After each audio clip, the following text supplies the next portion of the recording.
રાજકોટની વાત કરીએ કે જ્યાં ઉપલેટા પંથકમાં કમોસમી વરસાદ છે। કમોસમી વરસાદને પગલે રસ્તાઓ પાણી થયા છે। ઉપલેટા પંથકમાં સતત ચોથા દિવસે પણ કમોસમી વરસાદ છે। કમોસમી વરસાદથી ઉનાળુ પાક સહિત બાગાયતી પાકને પણ ભારે નુકસાનની ભીતિ છે।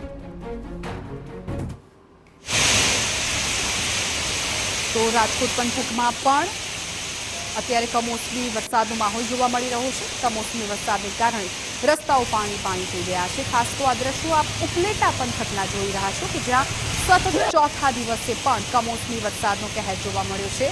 સંવાદદાતા મોહિત ભટ્ટ વધુ જાણકારી આપી રહ્યા છે। મોહિત, સતત ચોથા દિવસે ઉપલેટા પંથકમાં માવઠાનો માર જોવા મળ્યો છે। સ્પષ્ટપણે જે રીતે હવામાન વિભાગે આગાહી કરી હતી કે જે સૌરાષ્ટ્રમાં 5 દિવસ છે તે કમોસમી વરસાદ છે તે વરસી શકે છે, જેને જોતા સૌરાષ્ટ્રના અનેક વિસ્તારોમાં વરસાદ છે તે વરસી રહ્યો છે। ગઈકાલે જે રાજકોટ જિલ્લાના કેટલાક વિસ્તારો આ ઉપરાંત જુનાગઢ જિલ્લામાં ધોધમાર વરસાદ છે તે વરસ્યો હતો, જેના કારણે સૌથી વધારે કેરીના પાકને નુકસાન થયું હોય તેવી પ્રાથમિક રીતે માહિતી છે તે સામે આવી છે।